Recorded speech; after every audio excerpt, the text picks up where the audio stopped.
Assalamualaikum warahmatullahi wabarakatuh. Saya Elva Yuliati, BP 181054-2008, kelas E2, akan menampilkan bagaimana sistem Islamic Banking and Finance untuk mata kuliah ekonomi Islam. Nah, Islamic Banking and Finance ini akan saya jelaskan berdasarkan konsep-konsep kesyariatan di mana terdapat pelarangan riba, kemudian terdapat bagaimana mengatur keuangan dan konsep uang dalam pandangan Islam, dan semua itu dengan tujuan untuk membantu kesejahteraan umat. Sekarang yang pertama kita akan membahas mengenai karakteristik sistem keuangan Islam. Sistem keuangan Islam merupakan sistem keuangan yang didasari oleh konsep-konsep Islami berdasarkan Al-Quran dan hadis. Terdapat 10 karakteristik sistem keuangan Islam. Yang pertama yaitu mengenai Allah adalah pemelihara.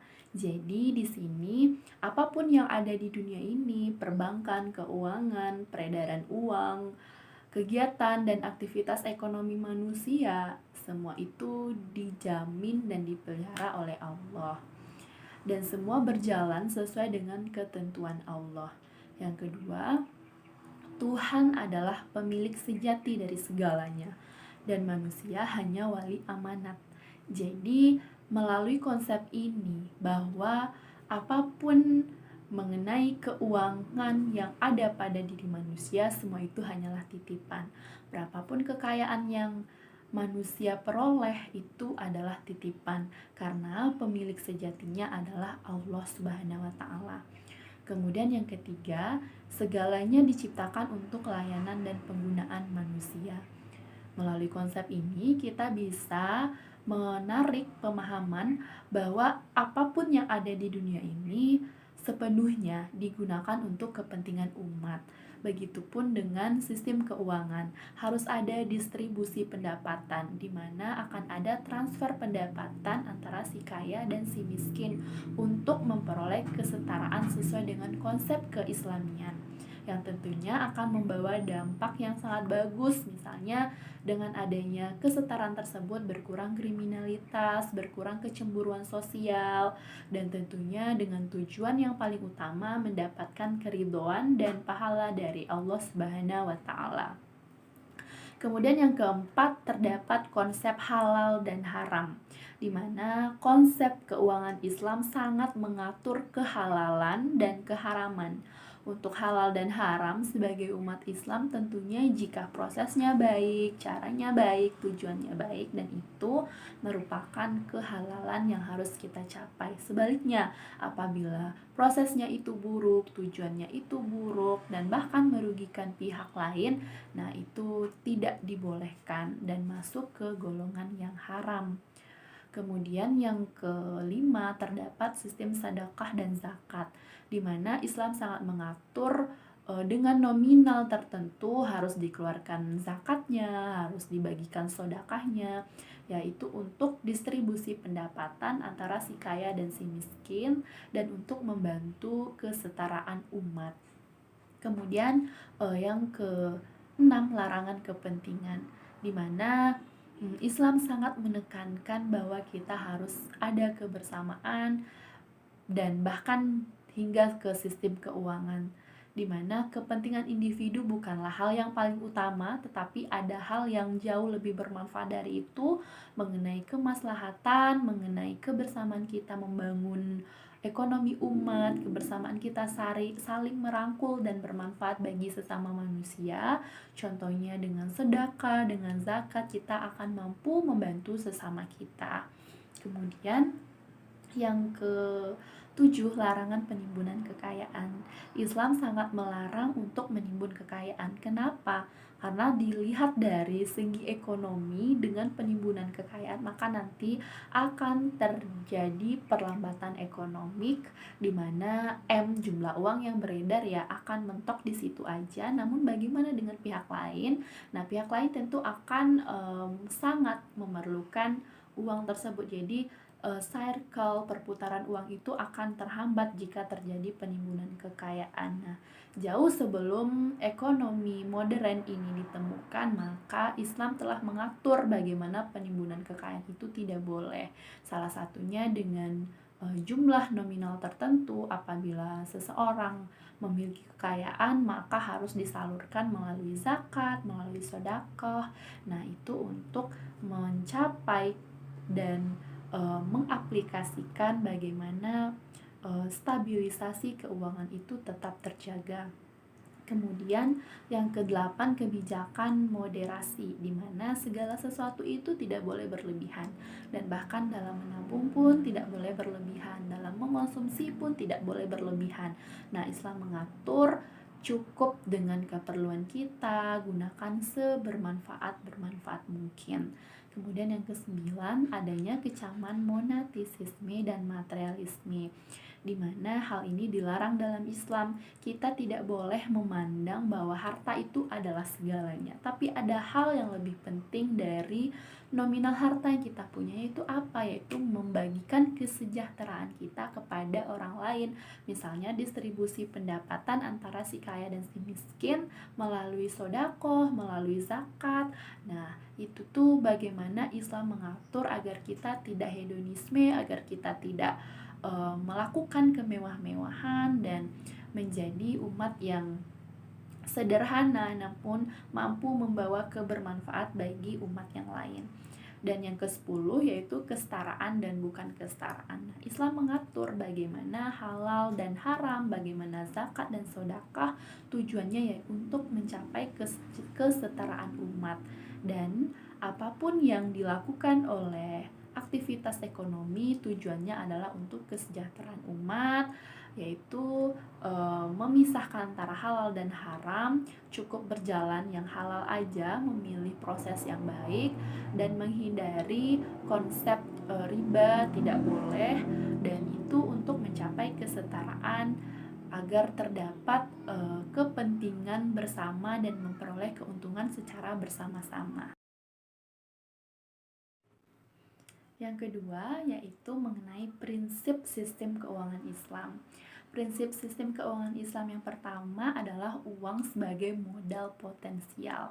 Nah, di sini uang yaitu harus kita gunakan sebermanfaat mungkin, karena uang adalah modal yang bisa kita potensikan untuk memperoleh kebaikan.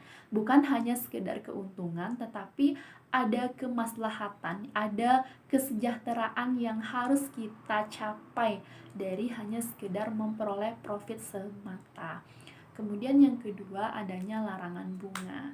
Nah, di sini Islam mengatur bagaimana adanya sistem bagi hasil, yaitu keuntungan yang harus dibagi. Kemudian apabila terdapat rugi, nah kerugian itu harus ditanggung oleh pihak yang pertama dan pihak kedua.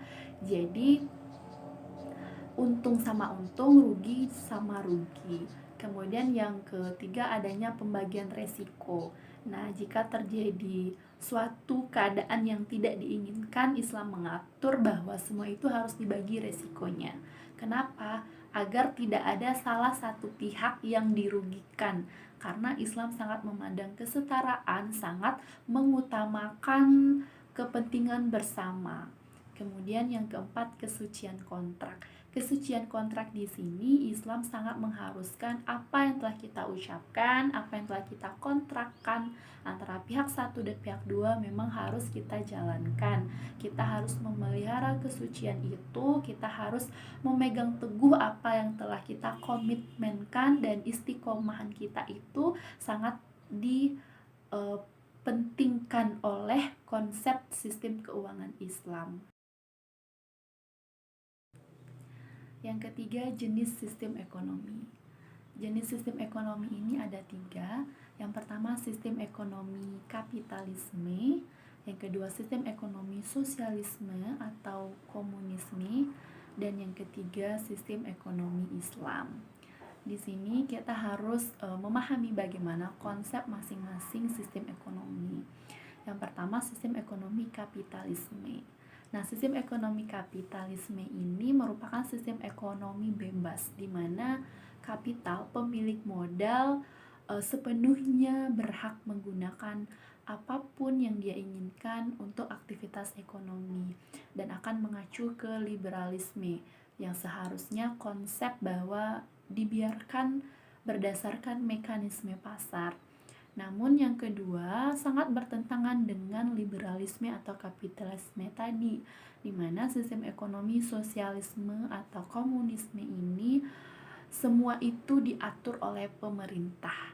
Jadi bagaimana prosesnya, bagaimana tujuannya, bagaimana langkah itu harus diatur oleh pemerintah.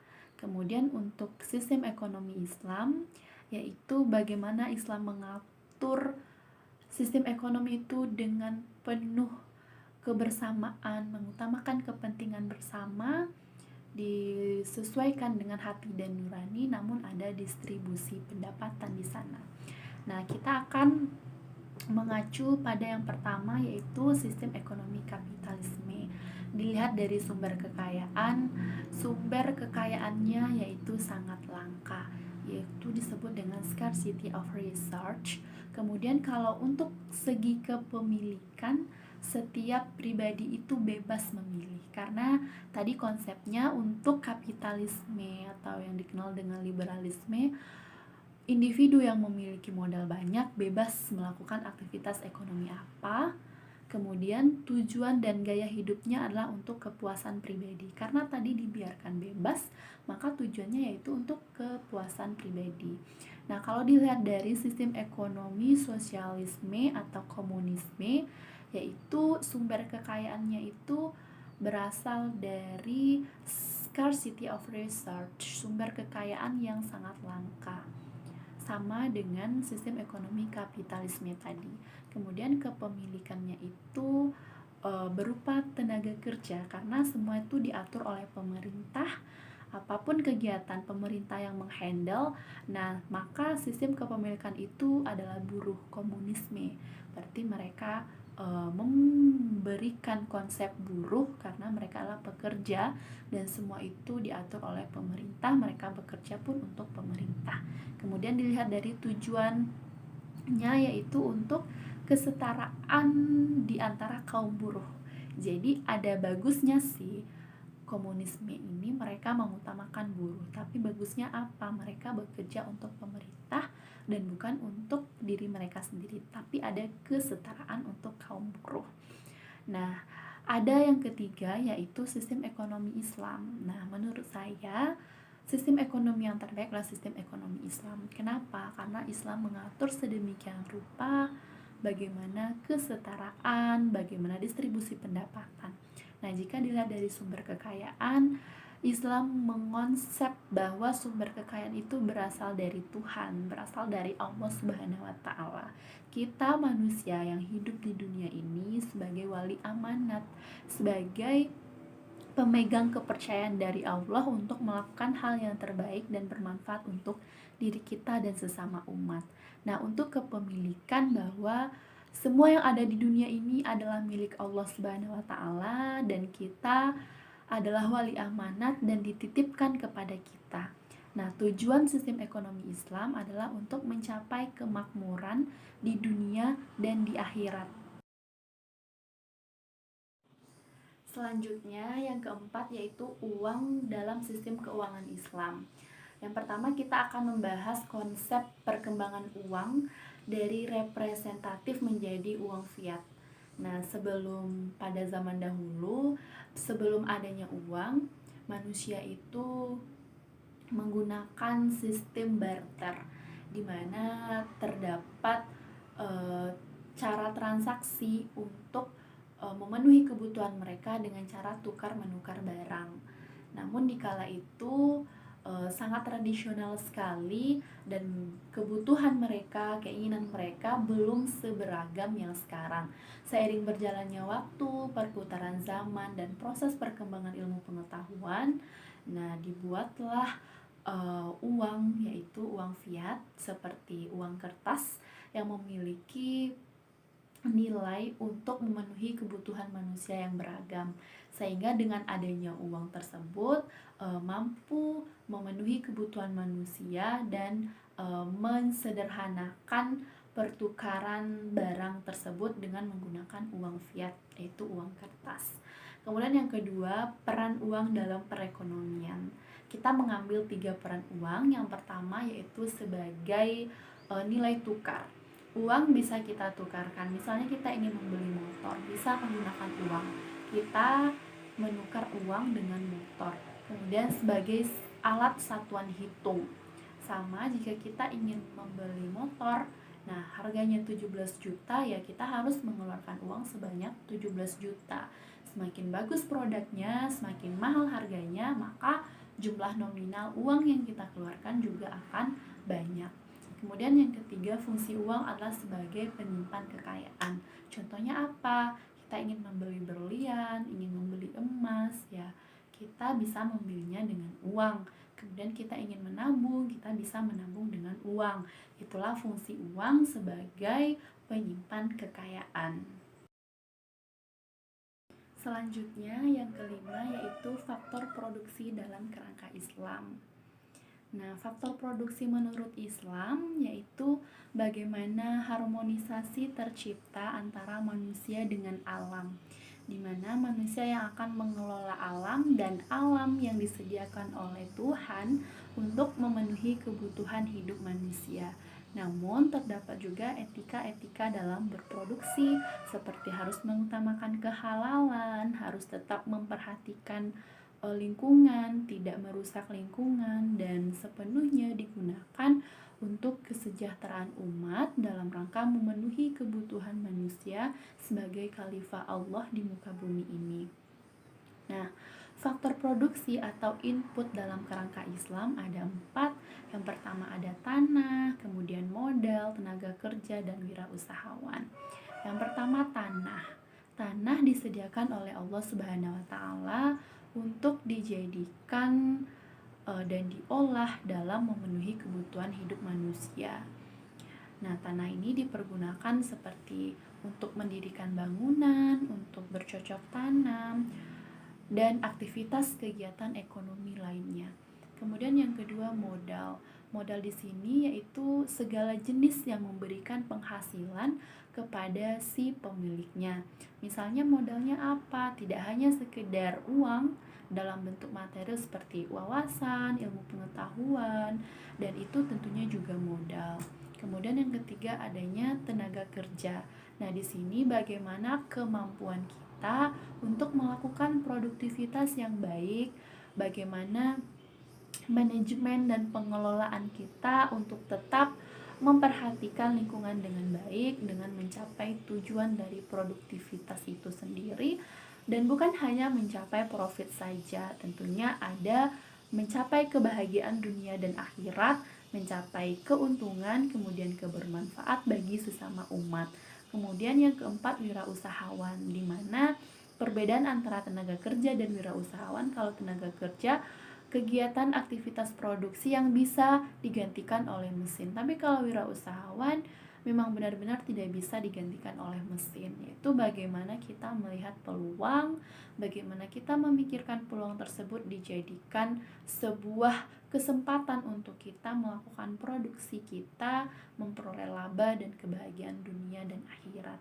Nah, semua itu diatur dalam kerangka Islamiyah yang dikonsep sedemikian rupa untuk mengelola dan mencapai kebahagiaan dunia dan akhirat dalam bidang ekonomi dan distribusi pendapatan.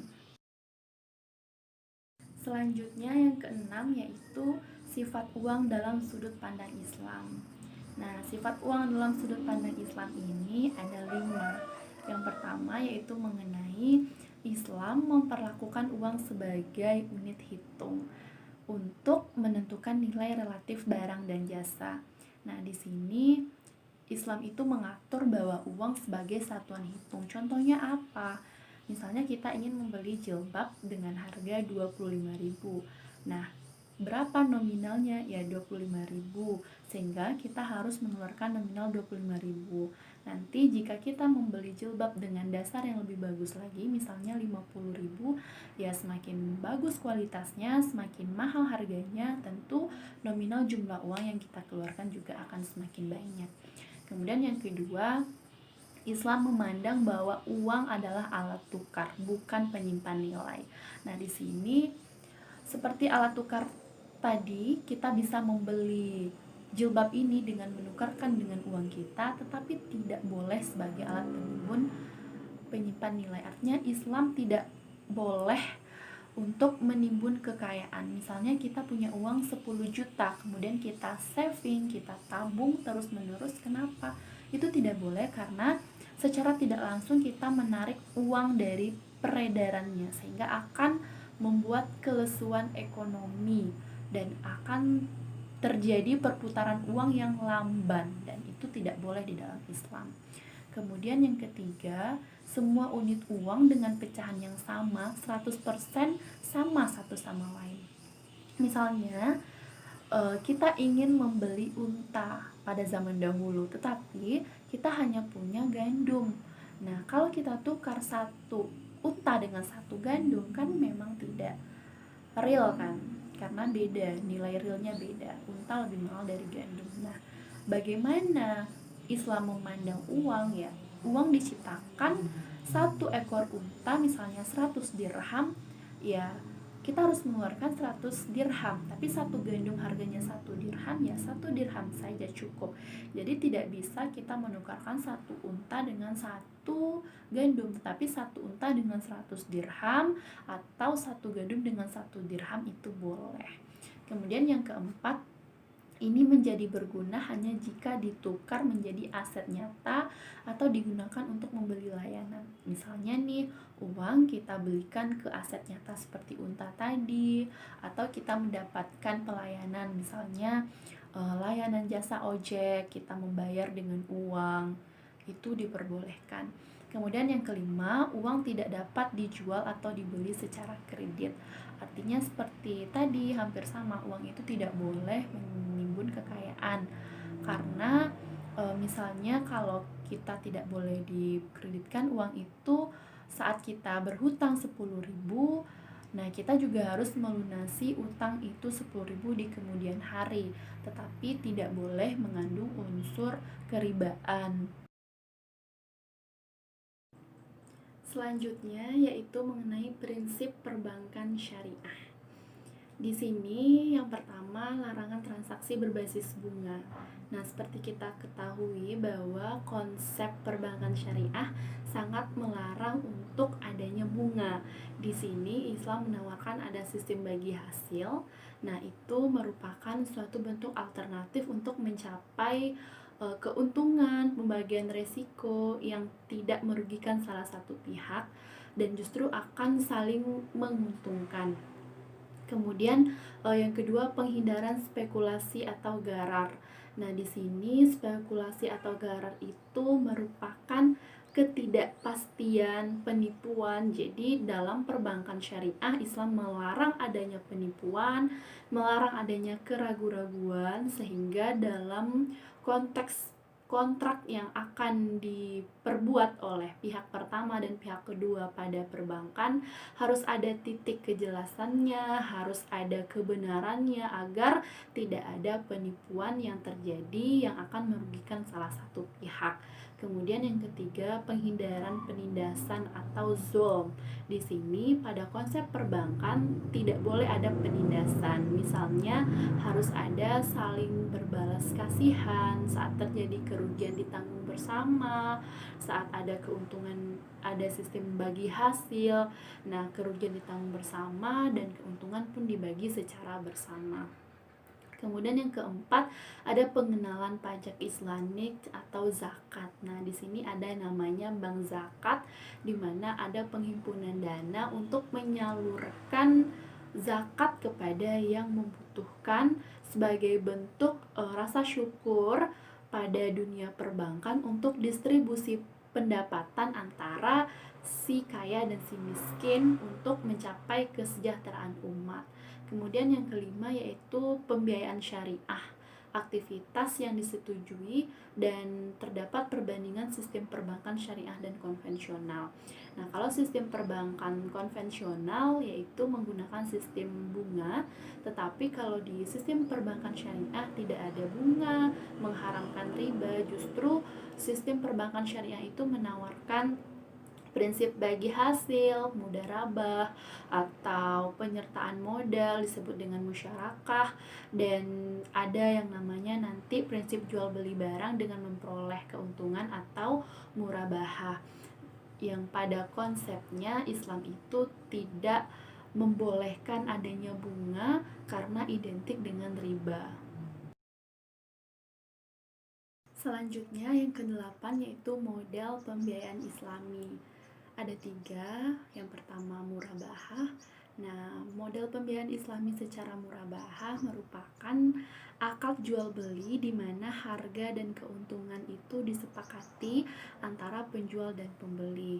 Jenis dan jumlah barang itu dijelaskan secara terperinci, sehingga dengan adanya barang yang diserahkan secara jelas, maka akan diadakan akad jual beli dan pembayarannya bisa dilakukan secara langsung atau diangsur.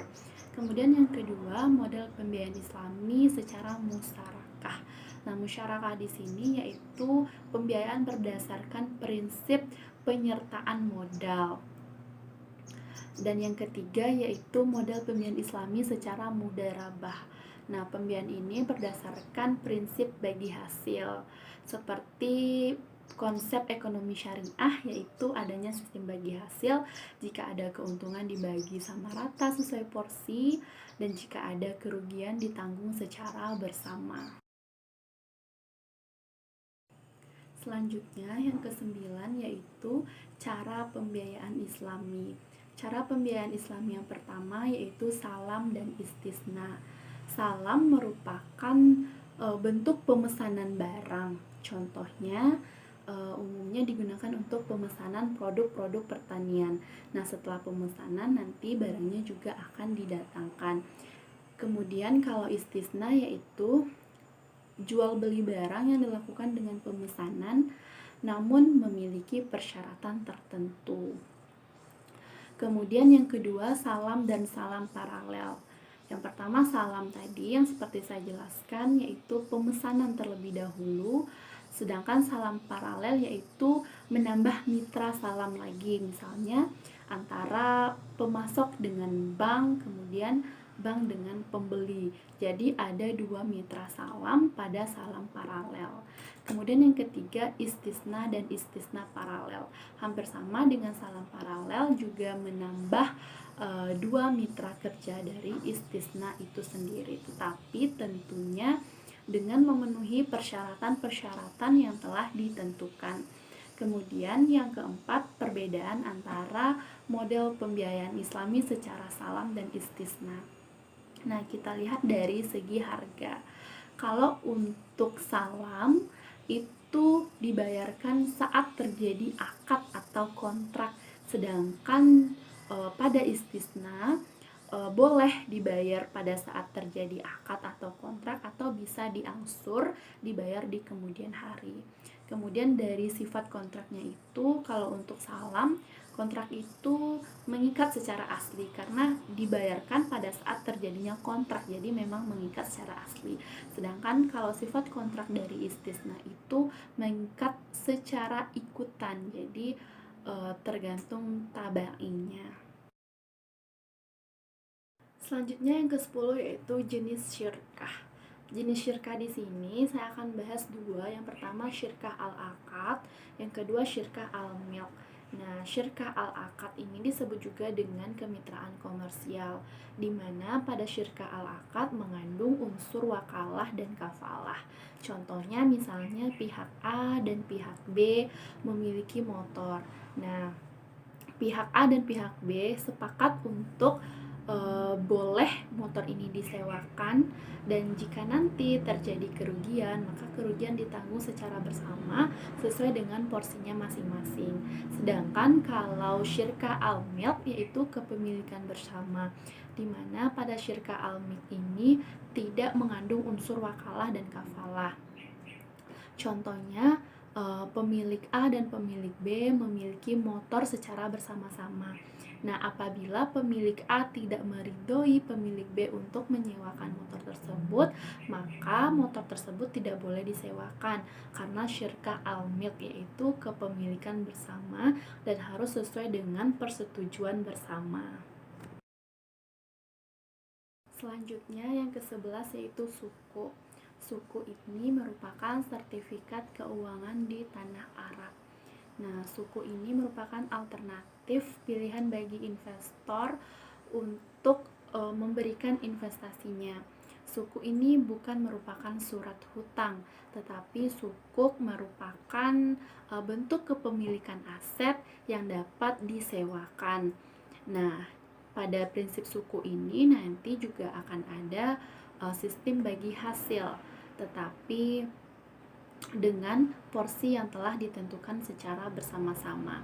Suku ini juga dapat diterbitkan oleh pemerintah ataupun juga dapat diterbitkan oleh perusahaan atau korporat. Selanjutnya yang ke-12 yaitu konsep takaful atau asuransi syariah dan asuransi konvensional. Nah, yang pertama kita akan melihat bagaimana sih perbedaan antara asuransi syariah atau takaful dengan asuransi konvensional. Nah, asuransi syariah merupakan asuransi yang didasari oleh prinsip-prinsip keislamian, sementara konvensional tidak. Perbedaannya yang pertama, kita dapat melihat dari segi DPS, yaitu Dewan Pengawas Syariah. Nah, kalau untuk konsep asuransi syariah, ada yang mengawasi namanya DPS atau Dewan Pengawas Syariah, sementara konvensional tidak punya. Kemudian yang kedua dari segi akad, untuk asuransi syariah ada akadnya, ada kontraknya. Sementara kalau asuransi konvensional tidak ada dan hanya ada jual beli. Kemudian yang ketiga ada namanya sistem bagi hasil. Sistem bagi hasil ini diterapkan oleh asuransi syariah yang disebut dengan mudharabah. Jadi akan ada profit and loss sharing. Jadi keuntungan itu akan dibagi dan resiko pun akan dibagi sehingga tidak ada pihak yang merasa dirugikan dan justru akan diuntungkan untuk kedua belah pihak.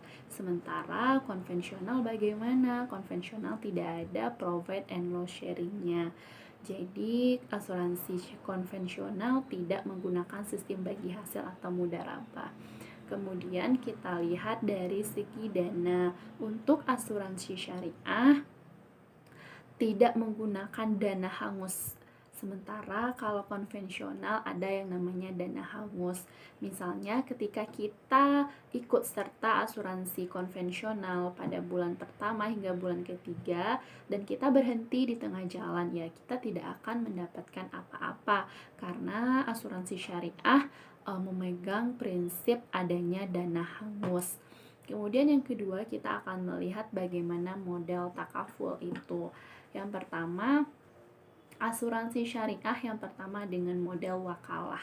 Nah, model wakalah ini dengan memiliki agen.